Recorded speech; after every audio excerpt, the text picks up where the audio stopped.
We're there live we go. again. That took a while. Yeah, I only went offline like 10, 15 minutes ago. I showed up at the office and checked my phone and saw that you just went live and was like, what? When is WAN show gonna start? Am I really late? Yeah. Or Either I'm really late or the WAN show's gonna be starting at like 8 or something. No. So I just, I made it. What did you even do? Okay. You didn't stream for very long. You know what? Actually, hey Alex, are you still over there?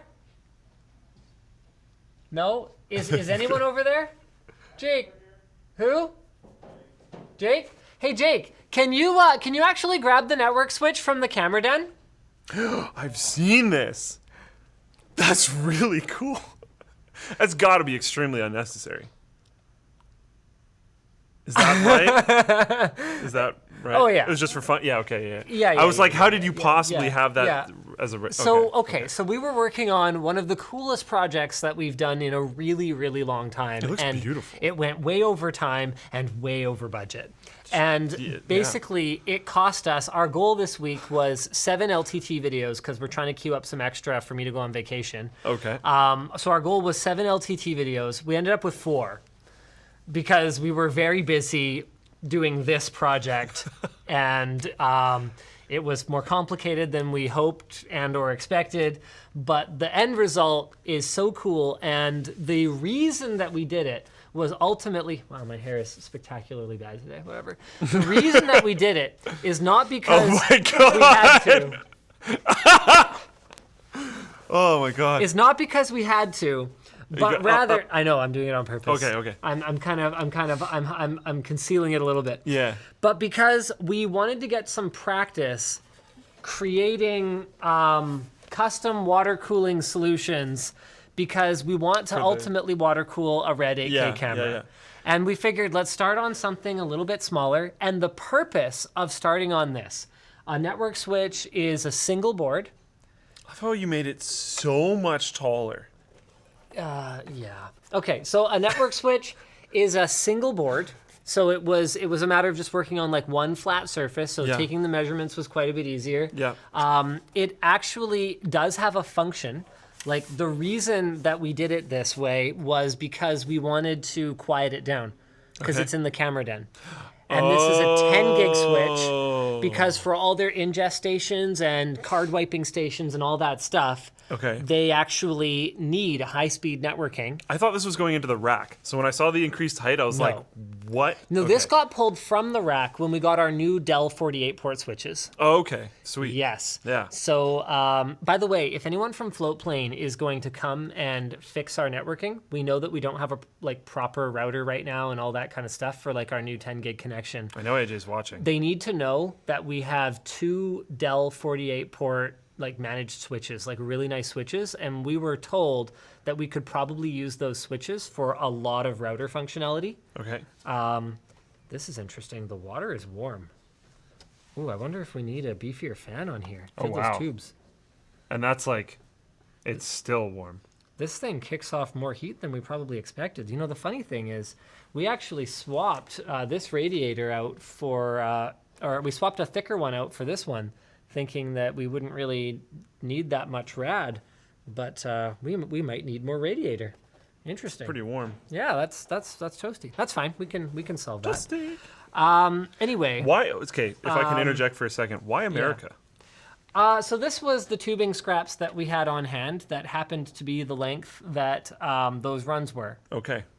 So no, there was no like America router. This one's a little hard to see on camera, but there's a blue one right there. There's also the radiator's blue too. Yeah. So like, yeah. No, that wasn't intentional. Okay. But yeah, so anyway, if someone from Floatplane is planning to come over, just let them know. I know AJ has wanted to help you with networking stuff for a long time. And I know that sometimes like VLAN tagging and stuff doesn't necessarily cooperate properly between different vendors. Okay. So we would want if we're going to get a new router, we would want a router that will cooperate with our Dell switches because those we are sticking with. Okay. They were like a total of $8,000 or something like that for the two of them. But like that's fine because we're talking 96 ports of 10 gig networking along with 12 ports of 40 gig networking. Jeez. Like that's more than we could need for quite some time. So we're sticking with that. Anyway, so the purpose of this was to quiet it down because it's in a place where people have to work, and this is like a server rack style switch. Yeah, this so is not loud. This is not a desktop switch. It was quite loud. Also, to practice. Practice makes perfect, and also just because like it was fun. Like not that I'm aware of. I don't think anybody has ever done this before. Maybe for good reason. Maybe not, because the project overall was a smash success. Like it was a huge success. So we filtered the intakes. You can actually see that you can't really see through them anymore. Yeah. So I put like dust filters on all the intakes, and then we're using our fan here as an exhaust. So we're pulling fresh air in through the sides and exhausting it out the top. Cool. Yeah. So all we might have to do is tune the fan RPM a little bit. I was gonna say you might be interested in your pressure test. I bet it's on purpose. So the stock fans are PWM controlled and probably temperature sensing. And we're probably so far below the temperature threshold that it's barely turning the bloody thing. Okay. Because, yeah, when we first fired it up, we were seeing anywhere from a 10 to 25 degree reduction in temperature, depending on the sensor location. So, you know what? I bet that's it. Boy, it's heavy now. Here, actually feel this. Holy Fair crap. bit of water in it. That's a little bit heavier than you'd expect a switch to be. No, I don't. I don't know, maybe. No, I don't, sorry. There was a John iFixit kit here, but it's gone. Yeah, it seems to have been moved. Anyway, so that project pushed That's us super cool. a little bit behind schedule this week. But like honestly, those are the kinds of things that are so much fun for us to do that it's just like if we can't do those kinds of things, then why even bother anymore? Like honestly, like it's not like so Technotainment. So it's a really funny thing because people often refer to me as a sellout, but Yeah. I started out making videos for the money, Yeah. and then over time, it's actually like I had no experience either behind. Most people do these days. Anyway, look, I'm not talking about anyone else other than myself.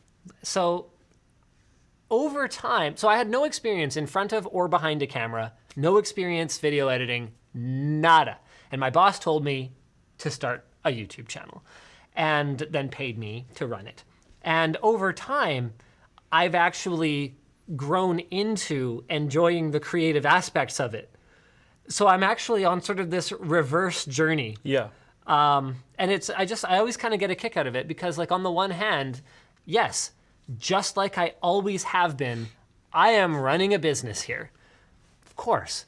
But one of the things, I had a really great conversation. I'm not going to name their names just because like I don't know sort of how they would feel about it. It's always better to know. It was a one-on-one conversation with someone. And, they basically said that they get asked a lot, why do you still work there? Like, compared to sort of, anything else you could do. You could work anywhere. Like, why do you still work there exactly? And they basically said, well, I trust the vision. And the vision might not be as artistic as, I might desire, for myself. But the path that I've seen us follow is build a solid foundation for the business first, which gives you the time and resources and the team and the equipment and the facilities that you need to be an artist. And it's like totally the opposite way that I think most people go about like a film career. It's not a very common it's not a very common direction in modern times, I guess. It's really popular for people to job hop like crazy. Right. Not as popular for people to try to grow things. I think I 100% know who you're talking about. And that's actually really cool. Yeah. What was I going to say? Yeah, I know, and it makes sense. There's a certain line too, right? Like there's certain things that you don't do. There's certain offers that Linus shoots down, or Nick shoots down, or Colton shoots down. Most of them don't even make it to me anymore. They get shot down beforehand. Yeah, they actually. Like Just why waste their time bringing it to you? I'll overhear something being talked about, and I'm like, "Nah, it's stupid. ridiculous." Yeah. And they'll be like, "Yeah, we know. We're just laughing about it." We're like, "No, we're not doing that." They're like, "Yeah, don't worry. Yeah, it's fine. Yeah. That's cool. We know." Yeah. So like, I don't know. It's always a fine line. Yeah. And there's like, I think one thing that I respect a fair amount is I think how you've usually taken a stance at it, I'm just shooting in the dark here right now, is if you would hate it as a viewer, you don't do it. I've tried not to do it. There are some things, honestly, that I've done, even though I hate them as a viewer. So something that I haven't done because I hate them as a viewer is mid-roll ads in the videos. Yeah. So we do our sponsor spots at the beginning. So we do our hook, then we do a 10 to 15 second spot, which the clever among you have probably noticed that you can double click in the YouTube window and it will skip that almost perfectly every time. Just saying.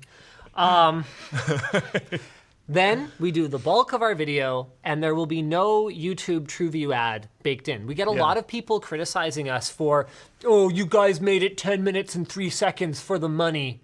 Except that if we don't put a mid-roll ad in it, It doesn't do anything. there isn't more money. Yeah. So A lot of people don't actually understand that. They just know the like make it 10 minutes for more money thing. So we're not afraid to make money, and I'm not ashamed to say that this is a business and that I have mouths to feed. I have literally over 24 mouths to feed now. That's the way it is. But everything that we do is skippable. Are you getting close to 3? With the next hiring wave, we're going to be close, including Floatplane. Yeah. Including Floatplane, including the nanny, including my children. We are well over 36 by that point. Yeah. Nice.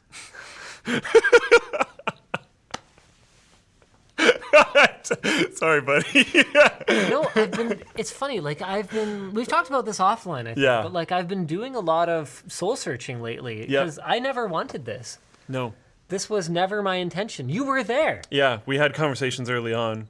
Like this was not the goal. I didn't want to turn into like an enterprise. Corporatize, yeah.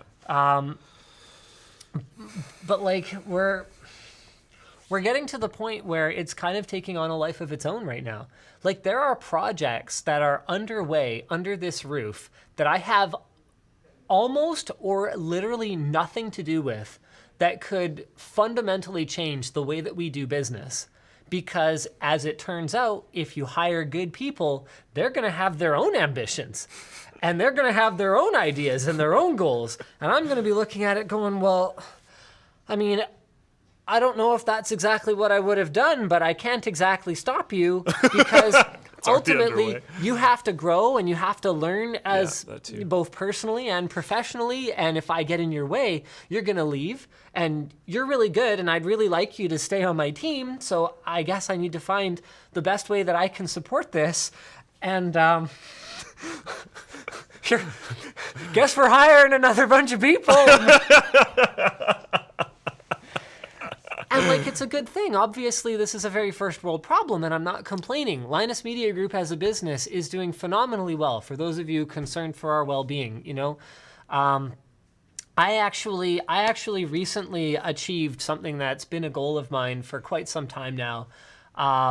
And I feel like I'm kind of spilling some of your beans here, and I apologize in advance because I'm not going to stop. We can't add details on the... There will be no details. No, we can't add details on the previous part yet. The previous part.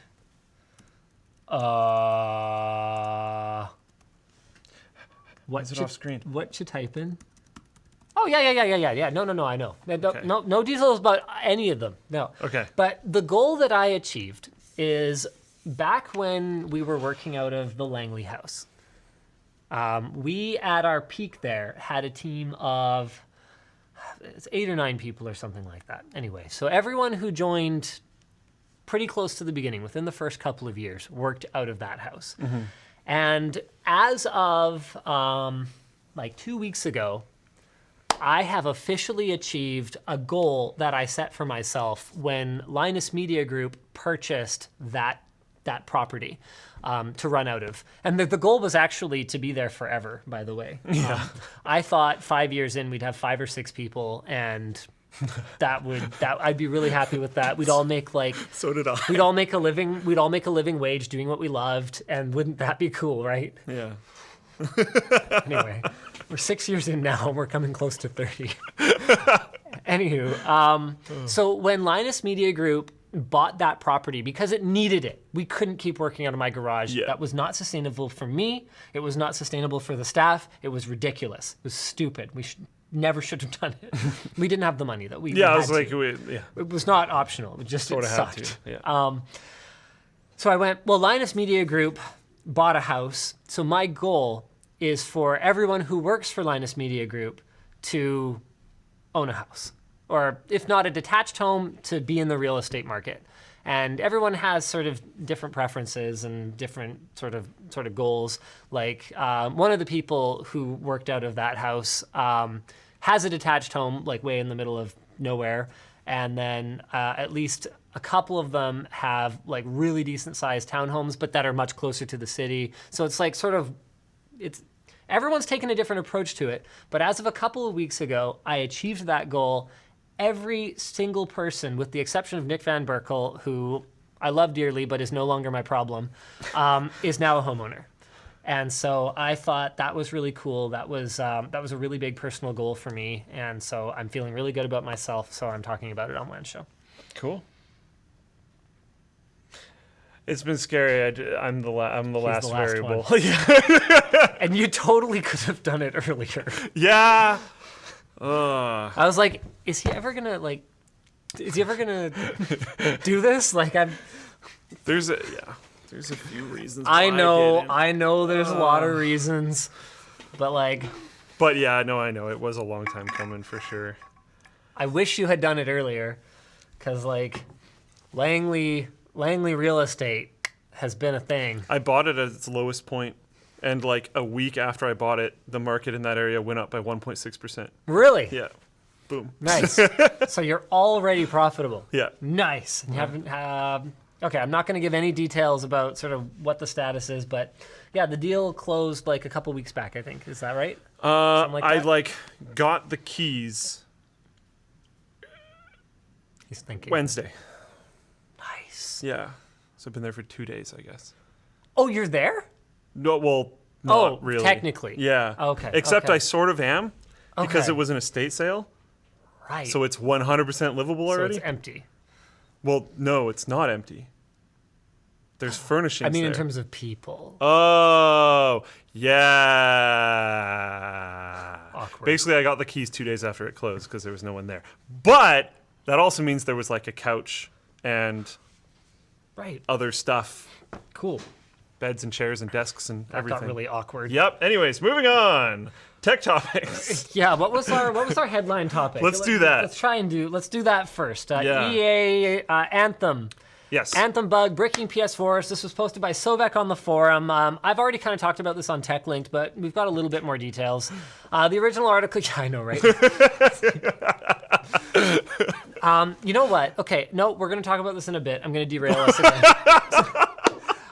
We've actually got a really cool concept in the works for Techlinked. Okay. We're thinking of filling in the Tuesday and Thursday slots with a more detailed, deeper dive into one topic each day. So tell me what you think of. Tell me what you think of the idea. I kind of pitched a name that I liked the name R8 bits because it's like 8 bits, and it's also deeper than 2 bits. You know? So it's deeper than true or false. Yeah. Well, no, I meant like 2 bits. Like here's my 2 bits. You know? Yeah. Like the. Yeah. Yeah, and it's 8-bit because it's like, haha, it's nerdy. Yeah, I got it. And then I what think most people are going to think it's a reference to graphics. Yeah, exactly. And so it's like you know how much I love the double entendre, right? Yeah. So, Oh, yeah. So, but then what I thought was we could actually tie that into the format. So it's something that Riley and James have been workshopping, and I'm not going to take credit for sort of the idea of us expanding the Techlinked lineup or like any of this. And like mostly this is me kind of trying to figure out like branding and presentation of it and like how to streamline it a little bit. But I thought, what if we sent a requirement for ourselves where our 8-bits has to take 8 different pieces, 8 different opinions from a minimum of 4 different sources, and then we've got our 2 hosts, and we each are in charge of presenting one side of it with then a discussion and a wrap-up at the end as sort of like a way to cover deeper topics that are more opinion-driven in a fair way.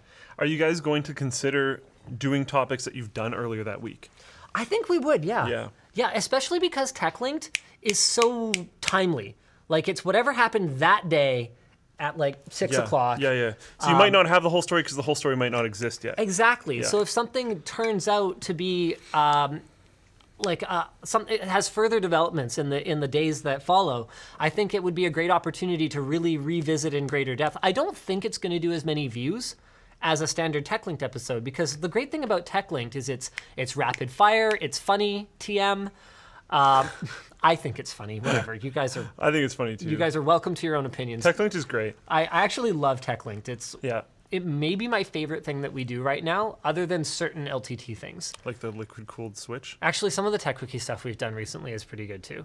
Everything's doing really good. John's been doing some really cool topics. Like I thought the recent ones on why are headphone jacks going away, why removable batteries are never coming back. Just it's such a sort of on the surface obvious thing, but then there's other factors at play, and he's done a good job of summarizing it. It's like the acceptance level of grievance. But in general, watching the Techquickie video on why it's not happening.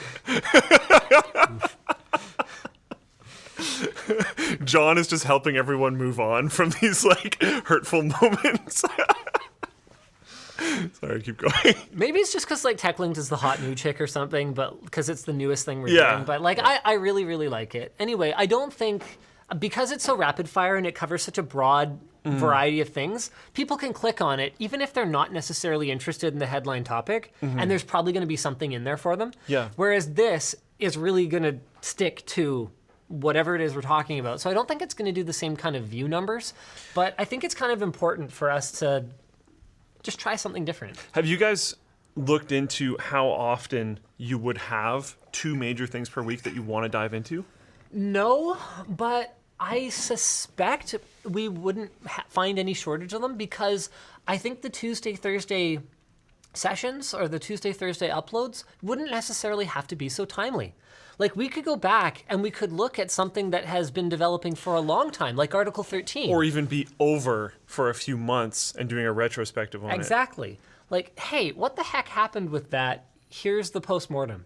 Or like what has happened as a result of that in the last 6 months or whatever. Yeah, and like the thing is with WAN Show, with the regular Techlinked format, I feel like it's really hard for us to go back and rehash things, or it feels unnecessary because we're supposed to be more news oriented. Yeah. So Article 13 is a great example of that, where that is still very much going on behind the scenes. It is still very much a problem. And it's like moderately hard to keep track of. That's coming very soon. Yeah. But like, we can't just be talking about it every week, or we become some of the other tech podcasts that I've watched fail over the years, where they're just constantly harping on the same things, and people tune out because it's boring. But the thing is that news isn't always entertaining, I'm sorry. And so maybe that's what the 8-bits is it's the not entertaining. And we're still gonna try and be entertaining because we're just funny people. TM. But yeah, we'd want it to be a little bit more serious. Yeah. Are you married to 8-bits? No. Should we like workshop a name? I mean, with the WAN show somehow? Get them to tweet you or something? Yeah, we could Maybe try. you could set up a tweet of like, try to name the new Techlinked segment and get everyone to respond to it. Check like Floatplane chat. Yeah. I always trust the Floatplane peeps. They're my peeps, yo. Yo. Okay, I should really actually. Oh, we do haven't a rolled topic the intro yet, real apparently. Quick. We haven't rolled the intro? That's what Floatplane chat is telling us. Sorry, Floatplane chat, we got this. Got you, fam. 9 bits. Wow.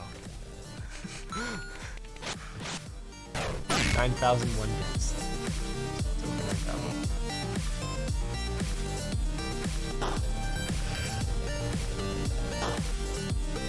Someone said intro is never going to happen. It's time for sponsor spots now. Yeah? What now? Yeah, what's up? What's up? How them sponsor spots treating you right there? The ones in the intro. Yeah. You just got your intro and your sponsors. Same time. What up now? Heck yeah. You know what's up. That's up. Man, I'm obnoxious sometimes. I'm sorry, you guys. So good. I hate two-factor.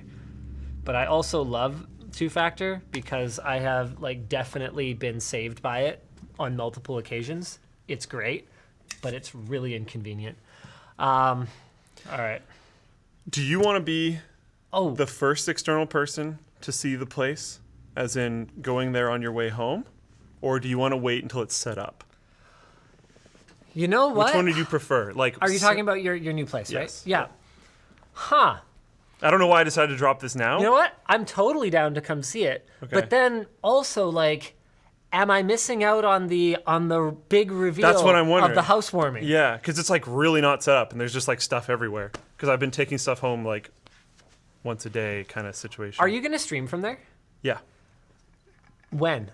When's your first stream from there? Maybe next week. Definitely not today. Okay. You know what? I would be down to come be on the first stream there. Cool. Because then it'll be a little bit set up, and we should totally play some, like, ridiculously stupid games. Yeah, yeah. Are you familiar with the game Liero? No. Okay. Let's play some Liero. Heck yeah. Okay. I'm super down. We've been playing Broforce, and I've actually been missing Broforce. Broforce is awesome. so good. We could finish Broforce. I'm also down with that. We could totally finish Broforce. Or we can just do both or something. I think we're pretty close on Broforce. I think we are too. So like we could totally do I think both. we're on like the last section Yeah. other than playing workshop maps. Yeah. Which who knows if they're Because even good.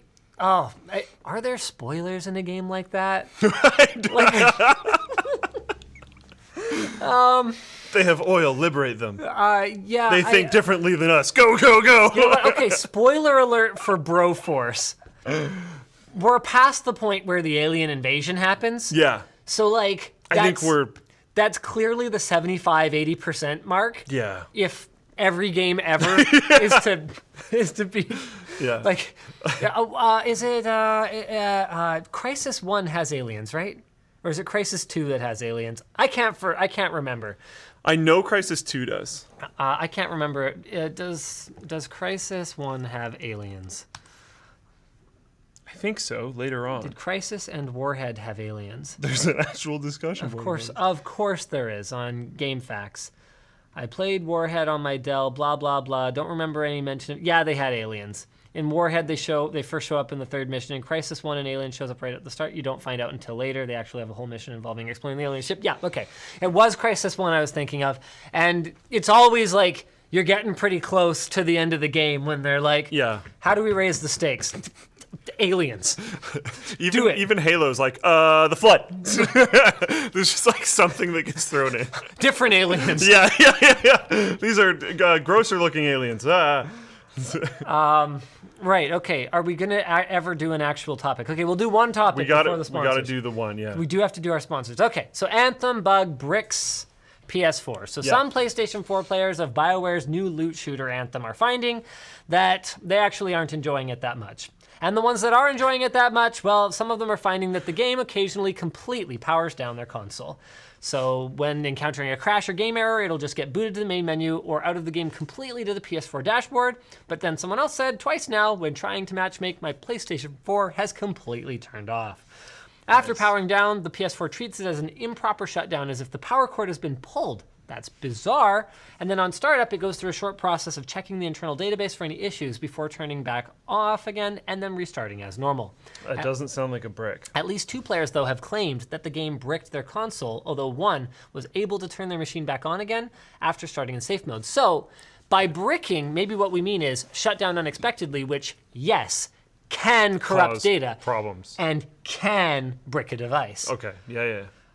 However, on Wednesday, BioWare tweeted after thorough review, we have not encountered an instance where Anthem has bricked a PlayStation 4 console. I would hate to be the PR person who had to write that tweet. Yeah. In other great news, we haven't actually killed anything. We're not going to address any of the other problems. So it's unclear if the shutdowns are heat-related or caused by something else, and BioWare says they will be publishing an update next week to address the major causes of these problems. Wasn't BioWare like the chosen one at some point? Yeah, for a while. Mass Effect 1, 2, and 3 were all monumentally, fundamentally amazing games that like changed gaming forever. And then everything since then has just been garbage. You know, I still Mass Effect haven't played a Andromeda Mass was Effect terrible. game.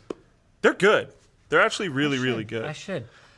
They feel slightly more console as you go through them. Mass Effect 1 feels definitely feels like a PC game. Mouse-based inventory system, like that sort of thing. And then Mass Effect 2, you start getting combined controls per button. So like one button does like multiple things, and it gets kind of weird. It's still a great game. The first like half hour to an hour of playing it is like, what are these controls? And 3 is kind of the same thing. But they are great games. Okay. Yeah. You know what I've been really enjoying lately? Our sponsors. I will tell you which game I've been enjoying lately after, but we should really do our sponsors. Yes. Our first sponsor is LTX not a sponsor? Oh no, it's a topic. Well, we'll talk about LTX later. Yeah. That's cool. Our first sponsor is Private Internet Access. Private Internet Access supports a variety of VPN protocols and types of encryption and authentication. They've got apps for Windows, macOS, Android, iOS, Linux, and Google Chrome. You can connect up to 5 devices at the same time. Their speeds are fantastic. As long as you've got the CPU for it, like I've seen like 30 megabytes a second, just like crush my 9900K. It's actually in a VM, so it's only, is it 2 cores or 4 cores? 3 cores?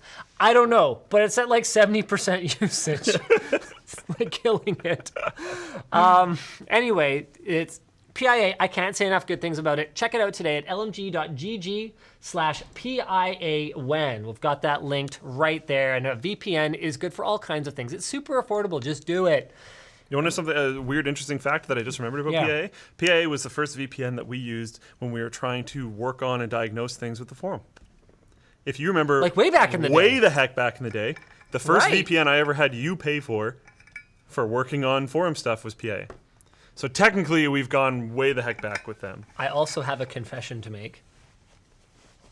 While we were still working with Tunnel Bear, I had a paid PIA account. I have a free one now because we're working with them. Actually, do I still pay for it? I don't think so. I did too. I did use Tunnel Bear, and too. I actually have a really hilarious Tunnel Bear story. Which did I ever tell you about how I saved Intel at PAX? Yes, you did, PAX actually. East, yeah. With Tunnel Bear. So for some reason, Battle.net blacklisted all of Intel's IPs for some reason to log into Battle.net. I love that you call it Battle.net, but carry on. Because that's what it used to be called back in like the Warcraft 2, StarCraft days. It's Battle.net now. No one calls it Battle.net. Okay. Anyways, Battle.net. They couldn't log in. None of the streamers or competitors there could log into their Battle.net accounts, whatever, to play Overwatch. So what I did was I teamed up with some Intel employees and I got everyone to run around and install Tunnel Bear on all the computers. And then they would just turn Tunnel Bear on, log in, turn Tunnel Bear off, play the game. It was great. And it worked the whole event. They would just turn Tunnel Bear on and off to log in every time. It was awesome. The thing about Tunnel Bear was ease of use. Yeah, exactly. I could sell that all day based on the ease of use because like my mom could do it. And it's not just, remember, ease of use is more than just how many buttons you have to press. It's like how friendly the buttons look. Honestly, it does matter. I recommended Tunnel Bear to certain people, and I recommended PIA to certain people. Yeah. And I used Tunnel Bear in situations where I just needed something really quick, and for like a couple minutes, and it wasn't even necessarily my computer or whatever, just get it going, free account, blah, blah, blah. But PIA is now in hold all on my a second. permanent installations. Floatplane chat is mad. They literally changed it back to Battle.net because no one said whatever they renamed it to. So I don't know what you're talking about. What? I don't know if that sounds right. John says everyone I know calls it Battle.net for sure. Battle.net now redirects to just Blizzard.com. Yeah, so I don't know, you guys. I think you guys are all just a little bit on the OG side here. Pretty cool. Whoa! BlizzardBattle.net desktop app. Yes, I don't think they ever changed the actual terminology, but what do they call it? Like in a keynote. I think they call it Battle.net. Also, right. we have another. It's your favorite. Yeah, I know.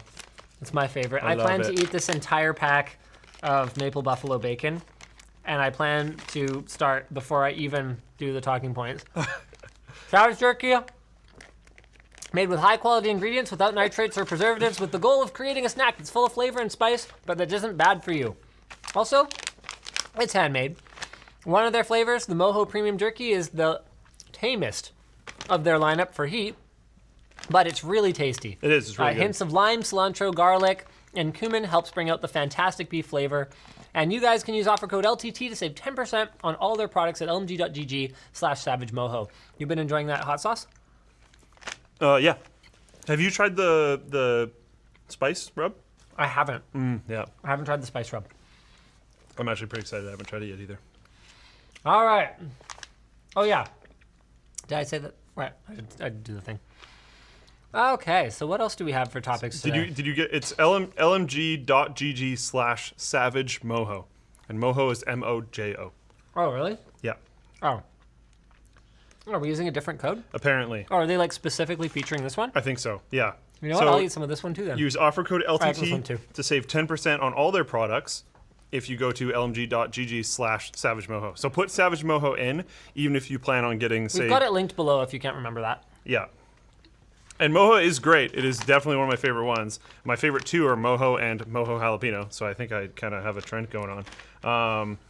But like, if you want to mix and match, you can still do that. You save 10% on the whole thing. Do you want to talk about this? Not really, actually. I don't even care about the monetization aspect of it. Like, we're probably going to lose monetization on the WAN show if we do, but like, who cares, I guess. I also personally don't find it, like... I mean, I'm down. Okay. I'm not against it. I just don't find it very interesting. So the original source is from the Steam community, actually. It's an announcement. So Steam will not be distributing a game called Rape Day, following mounting outrage calling on Valve to ban it. So this was came about because of a change.org petition. And apparently it's a visual novel where you control the choices of a sociopath during a zombie apocalypse. According to the developer's website, you can verbally harass. Verbally harass. Verbally It harass. would all be virtual. It's a good call. You can verbally harass, kill people, and rape women. Only women. Now, I wonder if you can rape men. It says specifically women, and it's a quote. Okay. So I guess no dudes. So as you progress through the story, you can do these things. Yeah, and it's a visual novel, which Okay. That's a completely different conversation. But like, is that even a game? Who knows? But whatever. I guess you have choices. But choose your own adventure books. Are those a game? So after a game called Active Shooter debuted on Steam last year, the company posted an explanation of their decision to allow any games to be put on the platform as long as they were legal. Yeah. They described a new system of tags and filters to either hide or put speed bumps between users and content they consider too gory, too violent, too sexual, or generally too mature. However, they decided not to distribute Rape Day, saying the move comes after significant fact-finding and discussion. We think Rape Day poses unknown costs and risks and therefore won't be on Steam. We respect developers' desires to express themselves, and the purpose of Steam is to help developers find an audience, but this developer has chosen content matter and a way of representing it that makes it very difficult for us to help them do that. So, in an email Wednesday night, the developer of the game acknowledged Steam might not be the best platform for the game. I think I might agree with Steam that my game is not the right fit for a distribution site that is marketed at the general masses and children. My next move is to sell the game on my own site. Maybe that would have been a better move for me from the start. So I guess he gets it. Or she.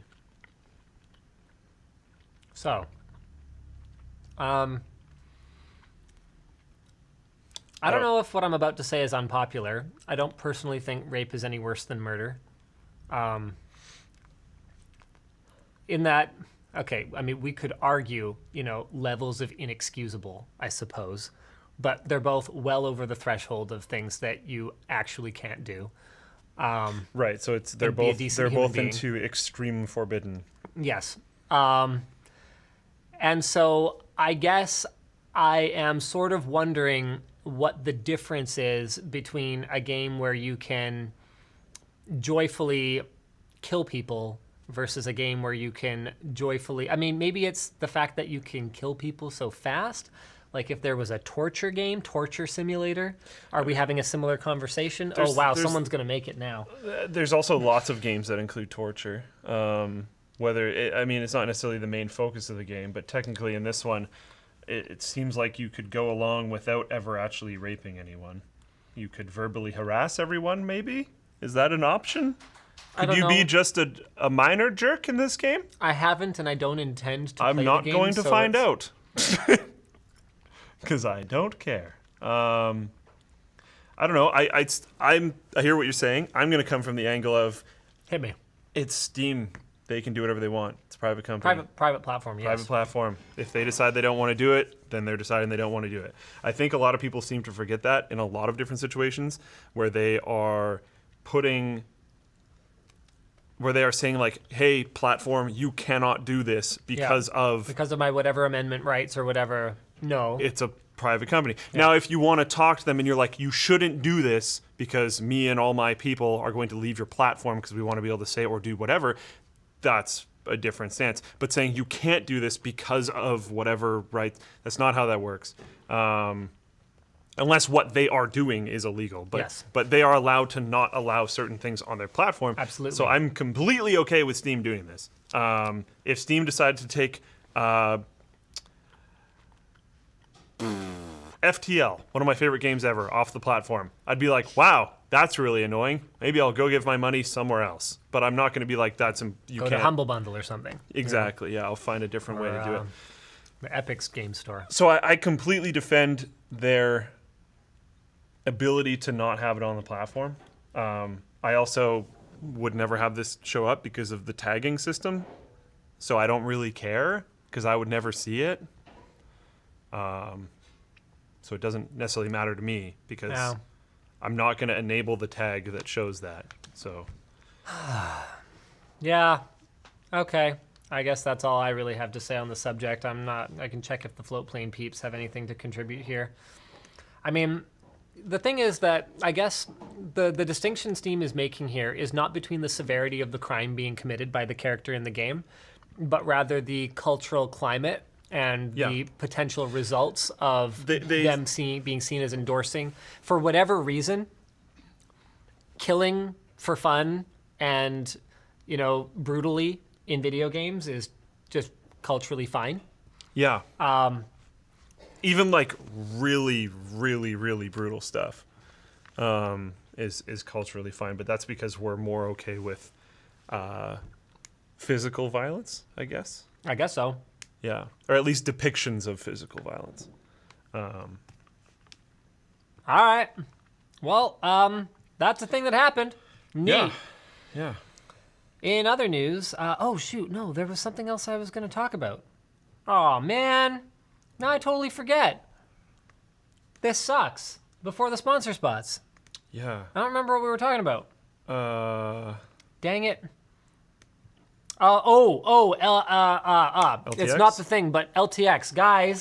Guys, if you want tickets for LTX, move fast. So this is the blog post from today. 2 weeks ago, we opened sales for an event that is happening in July. So it's like not for a while. Since then, we completely sold out of the 250 guided office tours. We completely sold out of the VIP tickets. Actually, that was in about the first minute. We're fine, Peter. We sold all 500 BYOC seats. So I still need, considering Peter's reminding me right now in chat, Peter Floatplane. The Floatplane people need computer seat area. Don't worry, we got you. Okay, cool. Yeah. Yeah. I just keep reminding every once in a while. Yeah. So the 500 BYOC seats are the ones that are for sale? Yeah, and I'm assuming there's like other ones. Any influencers that show up are going to have a seat cool. in case they want to play. That's actually pretty sweet. So if Jay shows up and he's like, Yeah, guys, I'm not doing meet and greet right now. I can imagine him saying it games. exactly like that. 100%. Guys, I'm not doing meet and greet right now. I gotta go play some games. Heck yeah. You don't have a BYOC ticket? I'm sorry. I gotta go play video games now. We're still relevant. I could totally picture him just saying that. Yeah. And we've sold around 1,800 two-day event passes. That is over half of the tickets that are available for the convention. And we've like barely been selling them. And it's a while until the convention. So you should probably pre-buy your ticket. Also, we haven't yet confirmed any of the other influencers that are coming. That isn't to say that we don't know they're coming. I mean, we haven't come out and said, if you want to meet so-and-so, be there. And we have reason to believe there will be tech influencers there other than just me. Yeah. If you don't give two hoots about Linus Sebastian from Linus Tech Tips, I don't know why you're watching this right now. But that's fine, that's cool, you know, we're good. But if you do care about other people, there is a chance. We're even bringing in some like sub 1 million subscriber creators. Just like, come on down, come be here. It's a big party, let's have fun. So yeah. Many of you expressed frustration that you weren't able to pick up a BYOC pass in time. We are actually trying to arrange more seating, but to do so, we have to revamp our layout and make sure we still meet our safety requirements. So the fire marshal has some say in terms of how we lay out the venue. Yep. But we'll let you know through social media. So make sure you're following LTX Expo on Twitter. And if you're waiting to purchase a ticket, which we would not recommend, over half of the available tickets are already spoken for. Please note that prices will increase by about 20% with each wave of ticket releases. So the dates for the next waves are April 20th and July 1st. Yep. So don't screw around, just get your tickets ordered. So they're at dh.je/LTX19. We're gonna have that linked below. Someone asked, will you come to DreamHack? Which one? What are you talking about? Exactly. Because DreamHack's going to be here. Yeah. Are you Well, gonna okay. Now, to be clear, this is not- not a it's not the DreamHack. OG. Yeah, it's not DreamHack. Yeah. It's a BYOC LAN powered by DreamHack. Yeah. We're collaborating with DreamHack. Yeah. Now, it's possible that if this goes really, really well, DreamHack would be like, this was great. We're going to bring a full-fat DreamHack event to Vancouver. Well, they like immediately sold all the BYOC tickets. So might be in your best interest.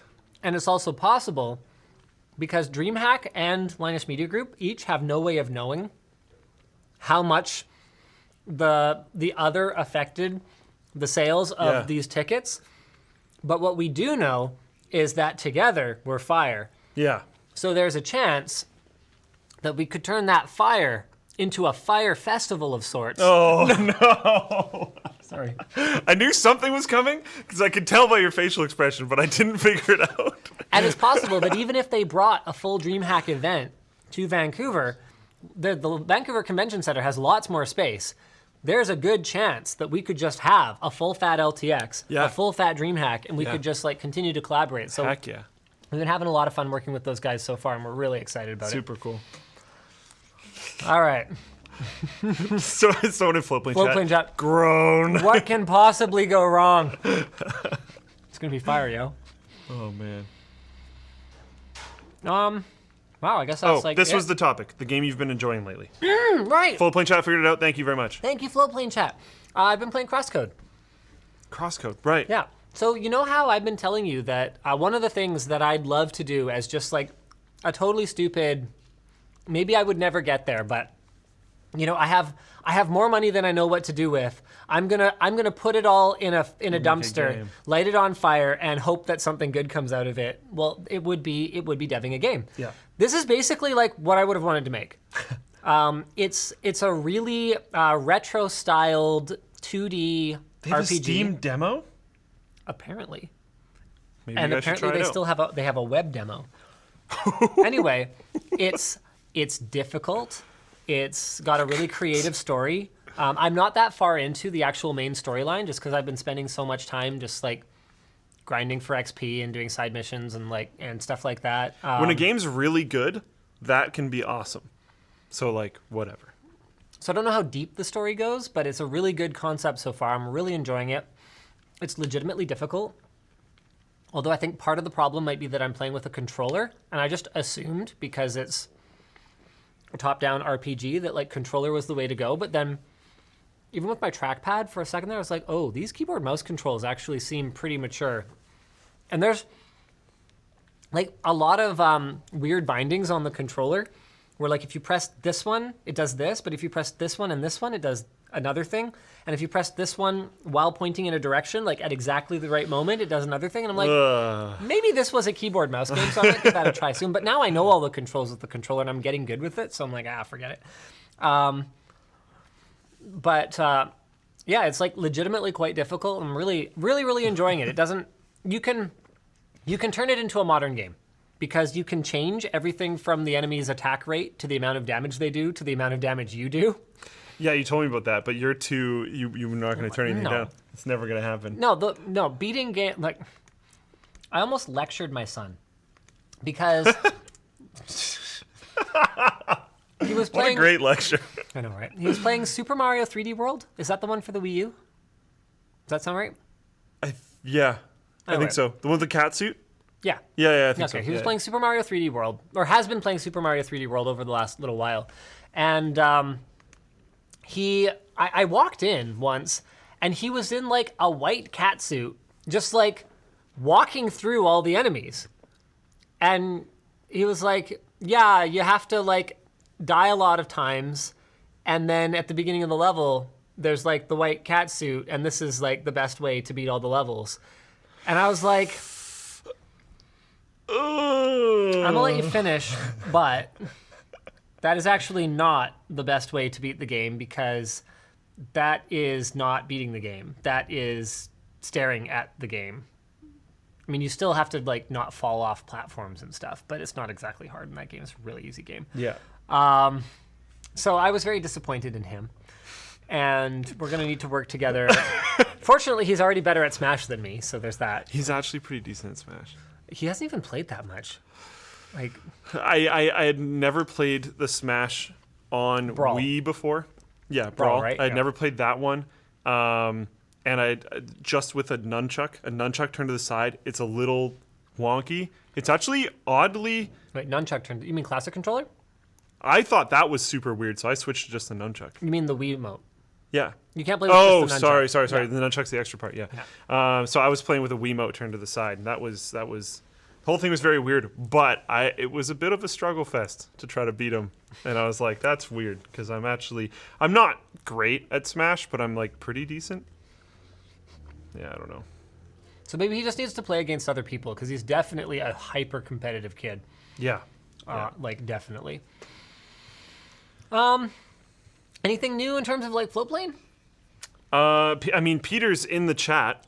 So the transcode upload system, mainly the transcode system, that's been under work since basically Peter joined the company. Other than him fixing the live chat that everyone's talking on right now, just in case you like the live chat. Yeah, good work, Peter. Yeah, that upload transcode system is in pre-prod right now and is performing quite admirably. We need to be a little bit more aggressive about thrashing it and trying to kill it. But so far it's doing quite well. And it's funny because you fix all these problems and you come up with new systems and then you're like, oh yeah, that problem that we've totally known about that didn't really matter is now like super important because all the other ones have been solved. But uploads to Floatplane have been kind of slow for a long time. Mm-hmm. And like from certain areas globally, they're really not great and like maybe don't work. Well, that didn't matter as much when the transcodes barely worked, but now that the transcodes are doing great, we need to try to figure out the upload thing as well. So now that's being worked on. And Peter already has some great ideas, and we've already been looking into stuff, which is cool. Mainly Peter and AJ. I said we, but I haven't done a lot of that part, so thanks, guys.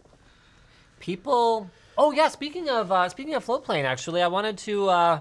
Also, the app is almost ready for open source. It's almost ready. Did we even say on WAN Show we were open sourcing the app yet? I don't know. There you go. We're going to be open sourcing the app. It's coming along. Jaden's working on that, and it's getting very close to being ready for open source developers to jump in and have fun with it. Sick. All right. And I'm trying to think of what else. There's the like FAQ support. The search channel-wide search is coming in hot. That shouldn't be too long from now. I'm trying to think of what else. Yeah.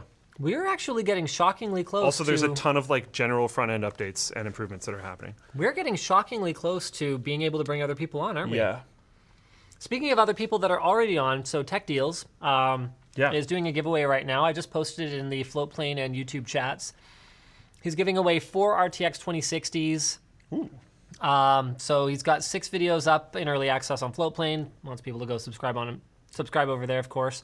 But yeah, I just posted his tweet giving all the details in both the Floatplane and the YouTube chat. So I said I'd give him a shout out there for that. Oh, he's giving them away just to Floatplane subs. Oh, is he really? Giving away 4 RTX 2060 GPUs, early access for Floatplane subs. I don't know what he means. I don't know either, so maybe not. Whatever. Full details in his tweet. You guys can figure it out with him. Yeah. But yeah, there we go. Okay. Okay, all that's left then is some super chats. Would you guys, Theoretical Enigma says, would you guys ever consider taking LMG public? I'd love to invest in the company. It has a bright future in my opinion. It has a really bright future in my opinion too, and that's exactly why I will not be taking any outside investment. A big part of why I believe and this is, I hope not just my ego, carrying me away. I don't think it is. But a big part of why we've been successful is that I have had the luxury of being able to stay 100% true to and by I mean me and Yvonne, because she is a critical part of everything that happens here. Staying true to my vision. That we were so close to having, not because I wanted one, but being forced to have an outside stakeholder. And there have been so many times over the last 6 years that I have been so grateful that we don't, because there might have been some kind of crazy decision. Like, okay, at the time we made it, the decision to move into this gigantic studio space was nuts. It was gonna put us in debt for a very long time. It was totally unnecessary because we were still capable of utilizing the space that we had. But if I hadn't made that decision when I did, we wouldn't have gotten to the point where we could be sustainable in this space, because we never would have been able to hire those people and the company never would have grown. And that's something that I don't want to have a stupid shareholders meeting and explain my rationale. We're doing it this way because it's Linus Media Group and because I believe I know what's best for it. And I mean, there's other things too, I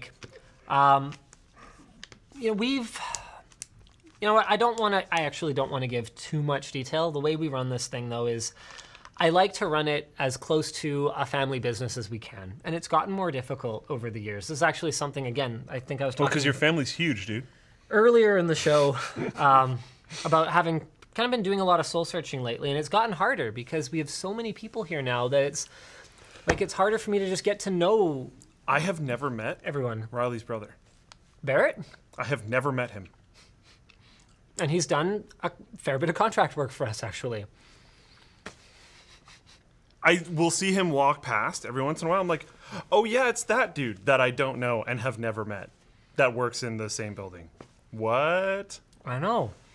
It's weird, man. Jaden had never met Riley. And then Riley sat next to Jaden and they met for the first time ever. And working in the same building for a while. Like months. Yeah. And so, because I'm in control, and by I mean me and Yvonne, whether it's because we want to expand, or whether it's because maybe at some point we might make the decision that we don't want to get any bigger. But whatever it is, we can do that. And we can do that as a team with the kind of transparency that I feel like I've given my staff over the years.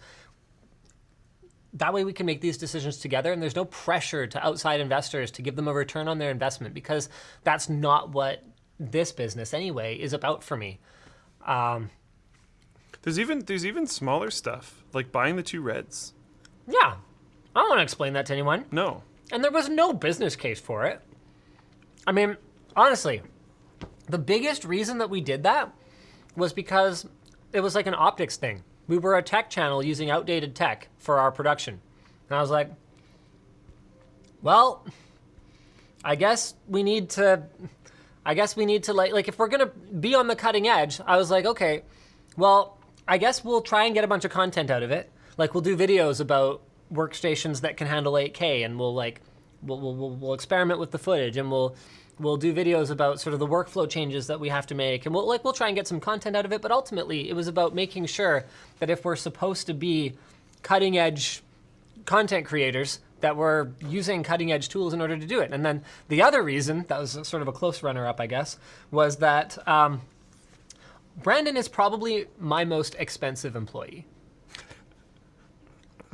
Not because he necessarily has the highest salary or takes up the most space in the building, but because in order to keep his creative juices flowing, it requires a constant outpouring of resources into new gear so that we can continue to try to push boundaries. Not necessarily on every video. We upload plenty of like vlogs that are just shot shoulder held that could have just as easily been shot on a Panasonic GH4.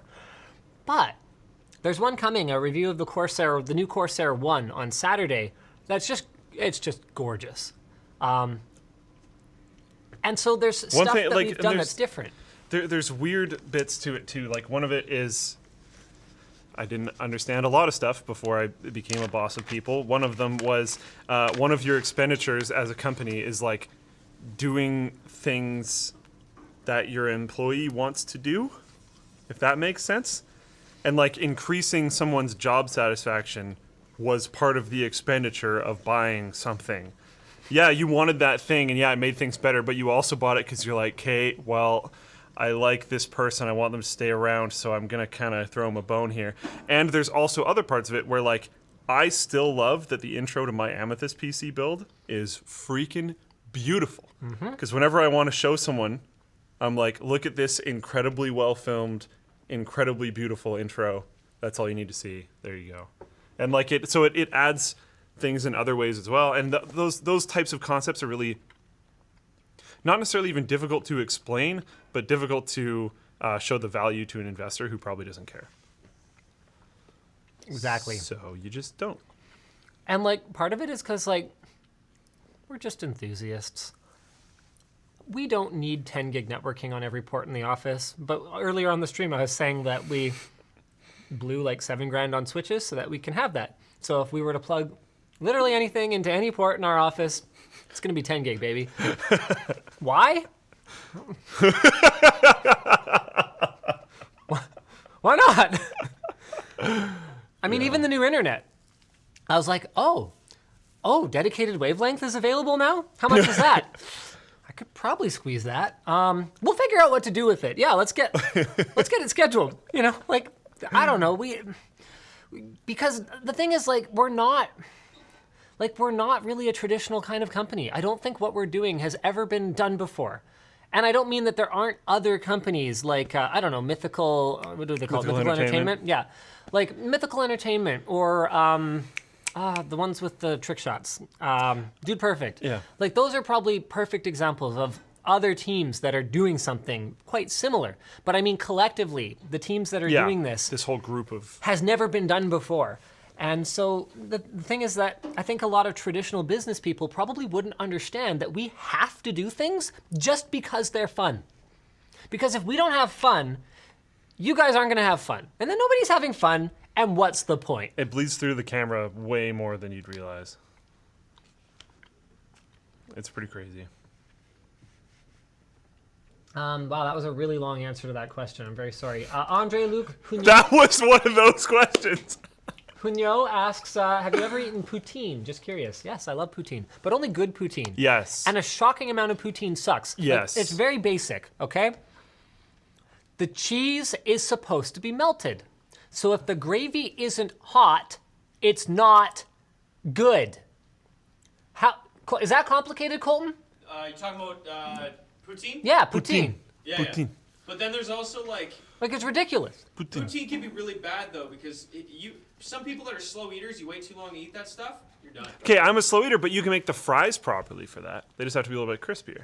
Yeah. They're gonna get soggy. You leave it long. Oh, they will, for sure, but you should make crispier fries with it. Yeah, besides, you can always, like, fork and knife it. You can fork and knife it when it gets, like, a little soggier. But the point is, if you start out with cheese that is not sufficiently melted because you got lukewarm friggin' gravy on it. Yeah, that's the worst. It's stupid. Yeah. And like 80% of the poutine I've ever had has not been sufficiently melted. You had one job. You had one job, Let's- melt the cheese. Yeah.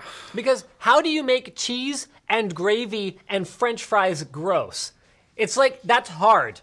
All you have to, it has to be hot. Food is supposed to be hot, unless it's ice cream, in which case it's supposed to be cold.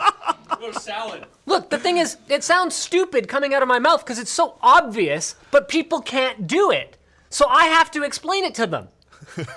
Ladies and gentlemen, dealing with the real problems. It's not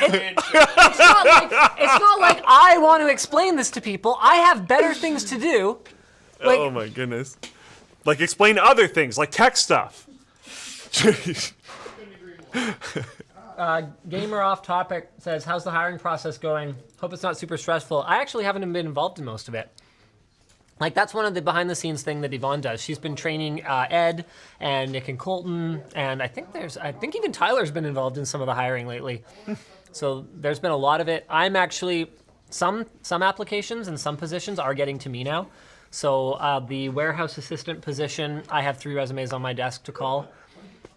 And then the writers are gonna take me a long time. We're hiring a couple of writers. That's a very, yeah. That's a tough one. I make the wrong call with a writer and like, the content sucks. It like that, there's nothing more foundational to our business than like the content idea and the writing. And it's gonna take a while to get a writer up to speed and all that kind of stuff, so it's gonna be hard to tell for quite a while. You can see it in his eyes.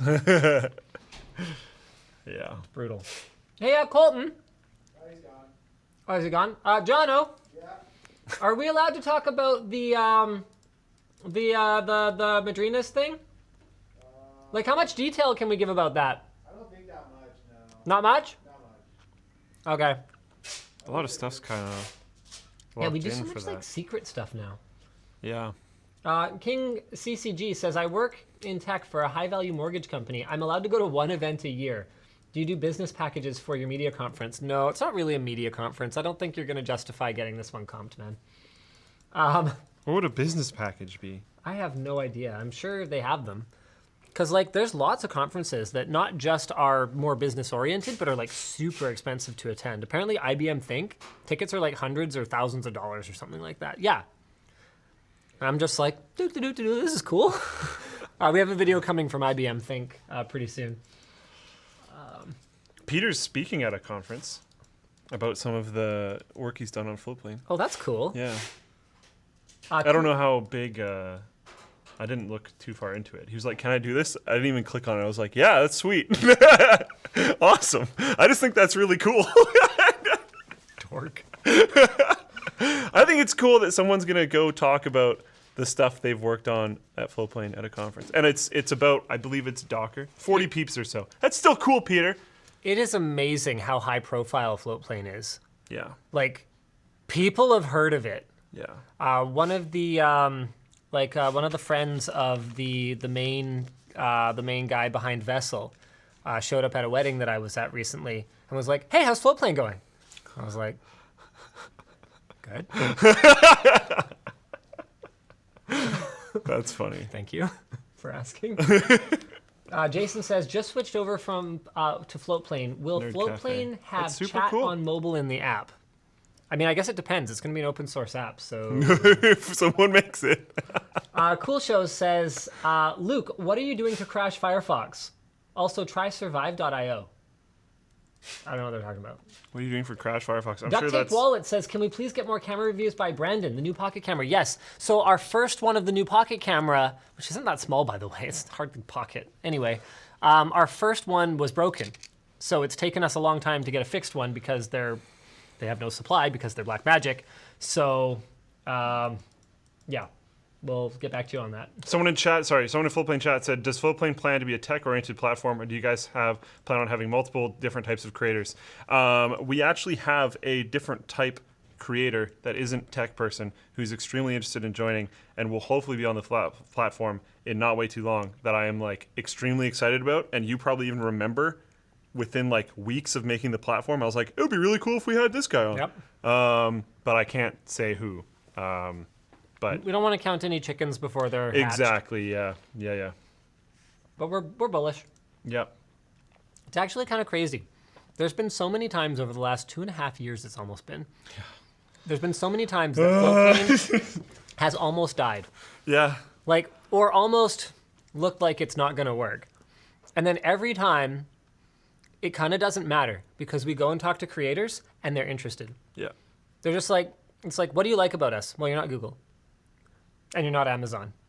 Do you know any I'm of like, those oh, guys? okay. That's a pretty low-hanging fruit, I guess. Yeah. But like, that's how important trust is in business. And that's something that I actually didn't necessarily fully understand about this product T-Series. Oh. before we started creating it, was that even though that was in a lot of the write-ups, was like, hey, you can trust us, I didn't necessarily think that people would trust us. But what's kind of cool is that our reputation among the creator community actually seems to be pretty good. Pretty strong. Even though we don't really talk to anybody.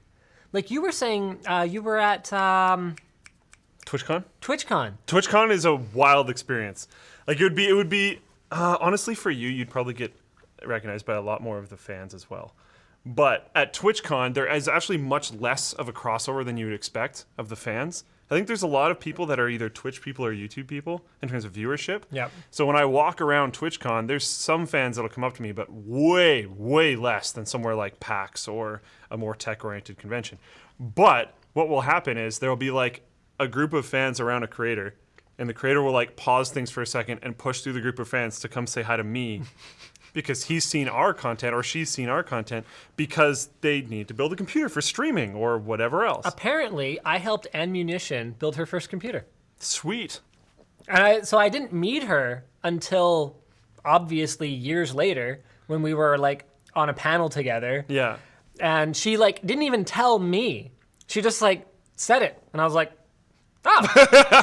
I don't think that video ever got released, which is really frustrating. It was only like little snippets that were part of like a keynote or something.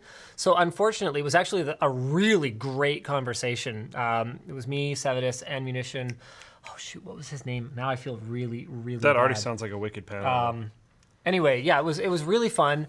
And the moderator for it was like really good. I forget her name too, unfortunately. I'm so rude sometimes. I'm just so bad with names. I'm bad with names too, but that sounds like an awesome panel. Anyway, yeah, it was great, and just like the vast majority of it will never see the light of day, which sucks. But The one interesting one, you've known I was a fan of Day 9 for Eversies. I met him at a TwitchCon like a year or two ago. Have I even told you this story? I don't think so. I was hanging out, met him, and he didn't know who I was. I was just with a friend of mine who knows him very well. Right. And he was like, do you want to go hang out with Day 9? After I was talking about how much I liked Day 9. I was like, what? And then he brought me to go hang out with him. And we're just like sitting around at some like hotel lobby thing for a while. It's after the show. Day 9 was on stage like all day with Conan O'Brien. He's like tired and just kind of relaxing, and everyone's just kind of hanging out. But I start talking to him. And I'm like, I don't want to fangirl for too long, but like I appreciate everything you've done, and you like helped me find my voice when I started being a creator and all this kind of stuff. And he's like, oh, that's cool. What's your channel? And I was like, oh, I've been working on Linus Tech Tips. And he's like, you're from Linus Tech Tips? I was like, he's like, you guys are huge. I was like, Cool. that's pretty sweet. That was when I did more like stuff with the channel, but like, yeah. Hey, you're still on WAN Show. It's true. Hey! Yeah. But yeah, that was kind of a wild moment. Oh, speaking of still on WAN Show, I'm probably going to get in trouble for talking about this. Uh-oh. But we do have a little video series that you might have heard of before that we weren't really sure about doing another season of, because it seemed like maybe it had kind of run its course. It doesn't get it's not about Yeah. the views. Yeah. The community sentiment wasn't great. Really? Yeah. For the earlier part of the season. It Okay. picked Yeah. up- Yeah. Yeah. picked Yeah. up Yeah. near the Yeah. end. Yeah, Anyway. yeah. Anyway, a little series that you might have heard of called Scrapyard Wars. And we are still working on a sponsor for season 8 or 9 or whatever it's going to be at this point. But I think I have, like Luke and I have a doc of Yeah. like ideas for Scrapyard Wars, and I kind of threw it all out.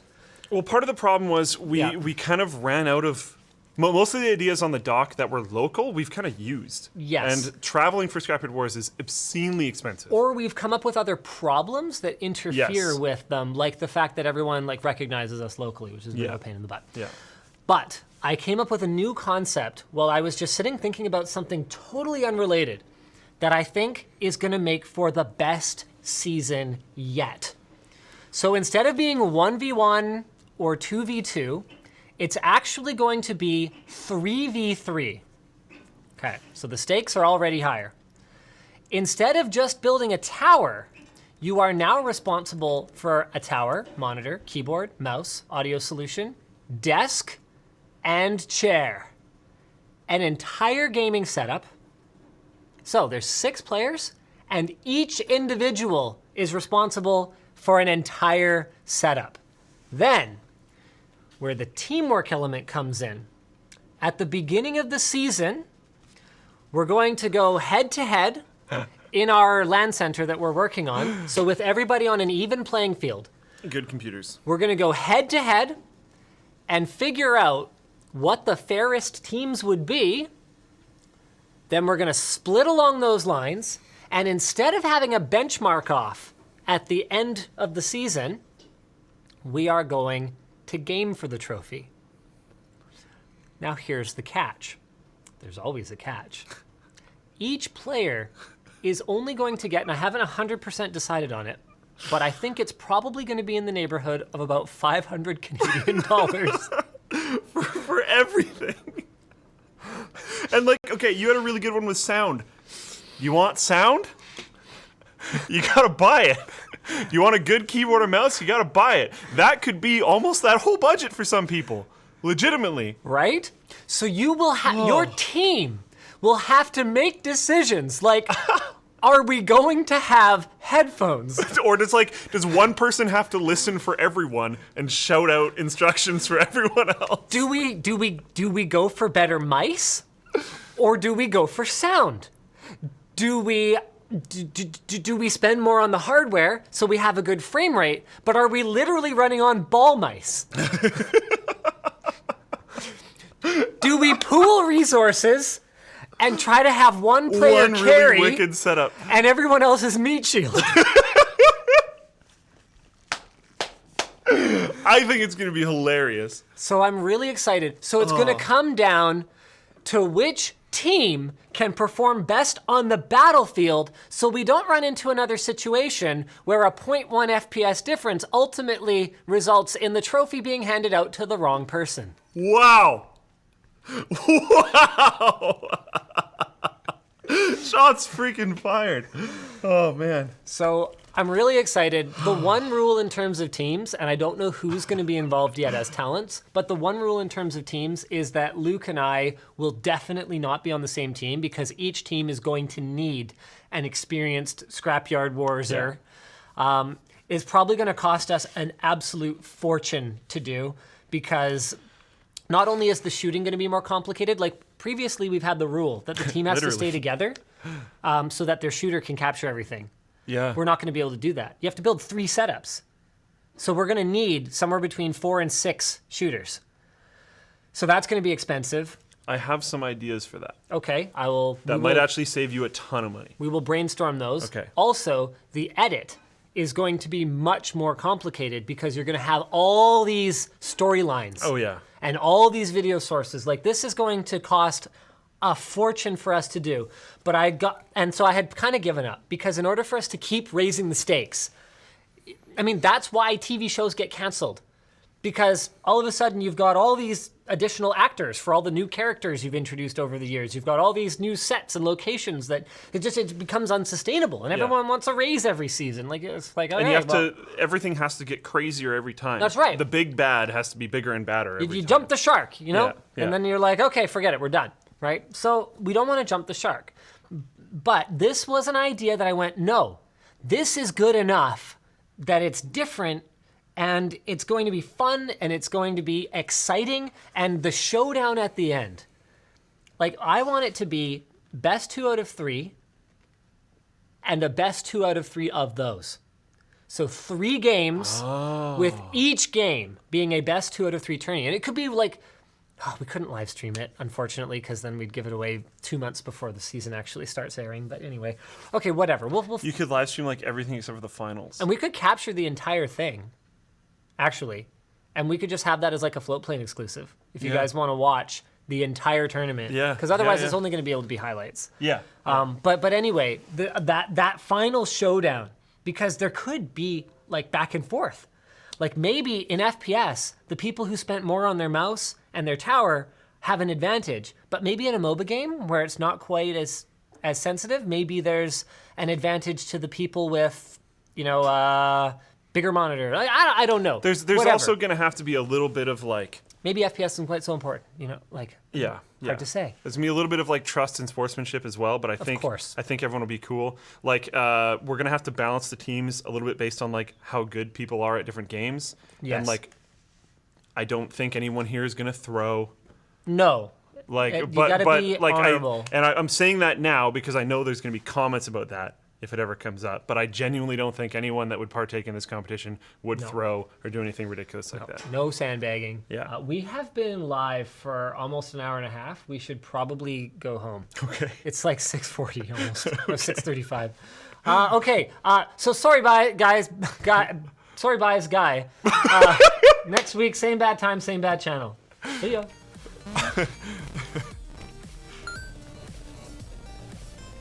Is there an ETA on when LTV shipping in Europe will be cheap? Oh. Bye, Peter!